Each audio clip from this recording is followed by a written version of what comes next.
释迦牟尼佛开工开悟之后，以宿命通功能洞悉了自己在十方世界内和众生的一切过往。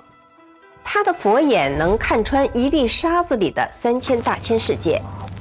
佛陀拥有这么大的神通，为什么提婆达多推下的大石头把他砸伤的时候，还要神医奇婆为他治疗呢？难道作为弟子的奇婆会比佛陀更神通广大吗？释迦佛拥有无量神通，为什么众弟子得病，比如阿那律的眼疾，阿难背上的烂疮，他不出手清除，却要劳烦奇婆呢？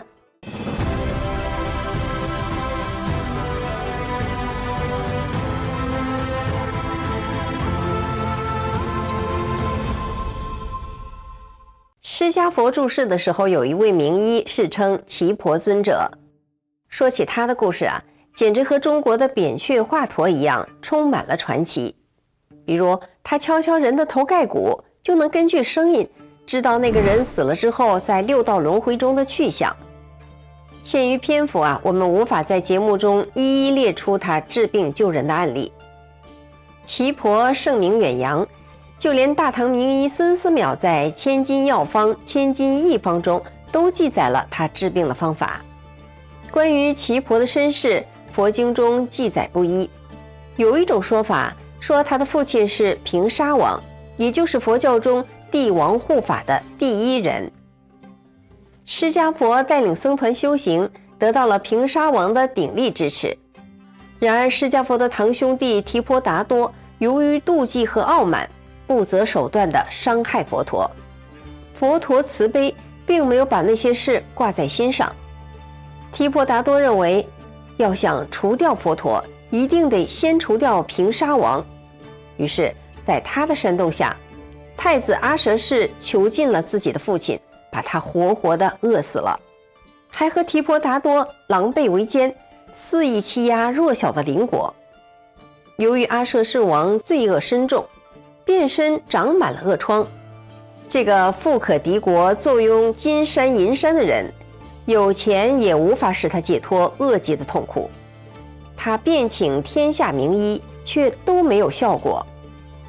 神医奇婆前来探病，阿舍氏王痛苦地说：“你虽是天下名医，这一次恐怕也救不了我啦。”奇婆安慰他，让他不要灰心丧气。奇婆知道他所受的痛苦是因为恶业所致，无法通过药物彻底根除，便提议带他去见佛陀。阿舍氏王不相信佛法，才敢为非作歹，但是遭到恶业折磨的他，这个时候心里产生了悔意。他觉得自己罪业深重，是一个极其邪恶不道的人，以前和提婆达多狼狈为奸，做的很多事都对不起佛陀，佛陀怎么还会见他呢？不过在奇婆的鼓励和开导下，阿舍氏王的眼中放出了悔改和希望的光彩。两个人约了一个日子，一起去见佛陀。尽管阿舍氏作恶多端，还是得到了释迦佛的慈悲度化。从此他幡然醒悟，皈依了佛门，并立志成为佛教护法。在佛陀慈悲法力的加持下，他满身的恶疮奇迹般的痊愈了。人们惊叹佛陀慈悲的同时，也赞美奇婆不仅能治疗人身上的疾病，还能疏导人心灵的暗疾。奇婆虔诚信佛，在世的时候曾经多次为佛陀和佛弟子治病。当佛示现风寒和痢疾的病态时，奇婆出手为佛陀治疗。佛陀说身体不舒服，想要服泻药，奇婆便动巧思，为佛陀配制了顶级的泻药。阿难背上长了一个疮，奇婆趁他专心听法的时候，割破了疮口，治好了他的病。大家听到这里啊，心里或许会产生很多的疑问：释迦佛具有佛法神通，为什么会示现病态，甚至还要奇婆来治疗呢？这就引出了我们要讲的第二个故事。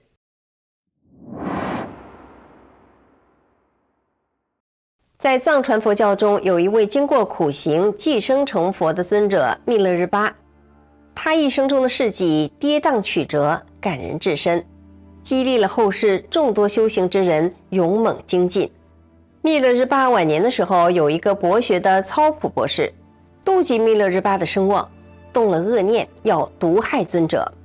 操普叫他的情妇把毒药下在奶酪中，作为贡品送给密勒日巴。尊者当场把操普和情妇之间的密谋说得一清二楚，宛若自己亲眼所见一样。那女人非常震惊，恳请尊者不要吃下毒药，而由她自己来吃，以偿还自己毒害尊者所造的罪业。尊者慈悲地微笑着，告诉这个可怜的女人说，他这一生度己度人的事业都已经圆满，要到别的世界去了，所以这毒药无论吃与不吃，其实都伤害不了他。但为了度化这两个人不要再造罪业，密勒日巴发愿为他清除罪业，随后就吃下了毒奶酪。操普听说尊者吃下了毒奶酪，高兴得乐不可支，认为自己的目的马上就要达到了。此后，密勒日巴举行了最后一次大法会，详细的为众弟子讲解佛法精要。当时红光彩云遍满虚空，花雨缤纷从天而降，众人都目睹了这些殊胜的景象。尊者告诉弟子，我的世寿将要尽了，应该度化的众生也已经度化完了。没过几天，他就示现了病态。他的众弟子苦苦请求尊者能在世间多驻留一段时间，通过服药或者修一修秘密真言来延长寿命。密勒日巴告诉弟子们，他已经无法可修，因为他的心境已经达到了与法界体性如一、不可分离的境界。他已经降服了妖魔鬼怪，使他们都变成了守护佛教的护法。他已经将贪嗔痴慢忌五毒全部拔净，转为五智如来，所以更是不需要任何医药的了。为了让众弟子更明白，他还举了一个例子，说为了超度下根众生的缘故，佛陀也曾经受奇婆童子的医师诊病服药，但是时节因缘一到，佛陀自己也示现入了涅槃。现在呢，我的时节因缘已到，所以根本用不着服药修法了。密勒日巴示现沉重的疾病，幸灾乐祸的操普带了精美的酒肉，假装来供养，实际上是为了当面嘲笑尊者。像尊者这样的大成就者是不应该害这样重的病啊，你怎么也会害起病来了呢？如果病能够分给别人的话，你可以分给各大弟子，如果病可以转送的话，就请你把病转送给我吧。尊者说，有一个大罪人，心中的魔鬼跑出来损伤我，这个病虽然可以移给你，只是恐怕你一刻都受不了，所以还是不移的好。操普不相信尊者的神通，认为他在讲大话，急切地要求把病转移到自己身上。密勒日巴知道他根本承受不住，推辞了几番，甚至将病转移到一扇门上，那门立即就裂成了碎片，希望这样能够警醒操普。但是操普冥顽不化，只想着快点看到尊者出丑，执意要求把病转移到自己身上。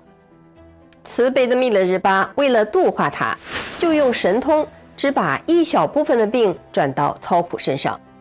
顿时操普痛得几乎昏了过去，在他快要断气的时候，尊者把病收回到自己身上。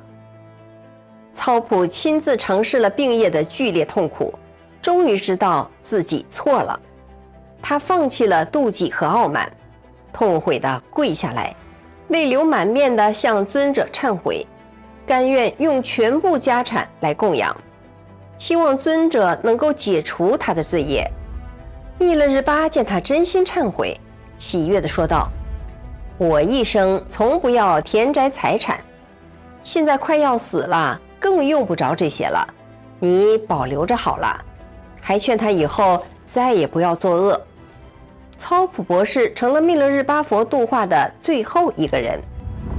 之所以要讲这两个故事，是因为受无神论的影响，很多人不仅对宗教不了解，对真正的修炼也不了解。就像那位操普博士一样，读了一些宗教的书，掌握了一些佛学知识，就随意地攻击他人的信仰。有人觉得神佛行于世间，应该永远表现出庄严法相，端坐在一处一动也不动，而且一张口就是智慧真言。事实上，觉者行于世间，大部分的生活和世俗无异，也需要吃饭睡觉，甚至也要吃药，会和身边的人聊天开玩笑，或者表现出喜悦或者愤怒。这一切都是为了不破除世间的迷，才能度化众生的缘故。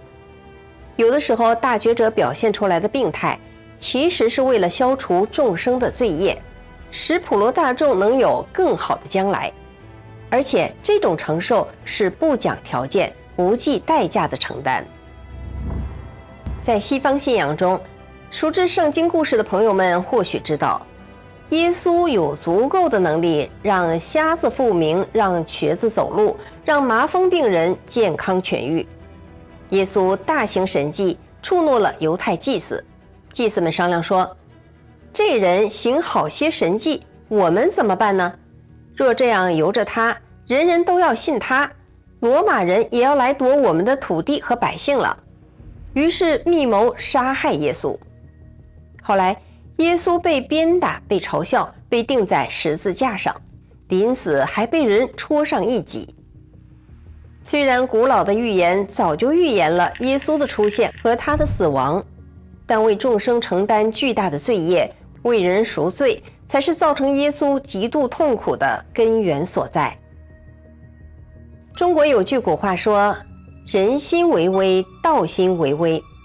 由于人心险恶，导致世间险恶，而微妙的道心又难以察觉。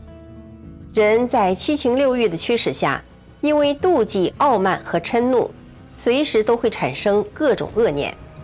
那些大觉者虽有洞察人心的神通，却不能在世间随便使用。觉者虽然无所不知，但很多时候有意封闭这些能力。如果觉者随时看到众弟子世俗大众的各种肮脏险恶的人心，可能就会放弃度化这些人。人为什么会有痛苦？为什么会降生在世间这样迷的环境中呢？密勒日巴这样说，世上的人由于从前所做恶业的果报，今生受生老病死等等的痛苦，虽然用医药治疗或者求佛，仍然不能解除痛苦。无论是谁，哪怕是有权势的国王、富可敌国的富豪、智者或美人，都逃不脱因果报应。神佛虽有大神通，也不会随意地破除这些因果。一个人要想到美国留学，得经过一番辛苦的付出。学习英语，参加托福 GRE 考试合格之后，才能被录取。到美国都如此辛苦，何况去天国呢？人世间迷的环境成为试炼人心的巨大考场。有人不了解修行的常识，不理解神佛为人承担罪业的无量慈悲，随意的嘲笑辱骂那些行于世上的大觉者，是不是也像当初的操普博士一样顽固无知呢？好，观众朋友，感谢您收看《文史大观园》，我是雪莉，我们下次节目再见。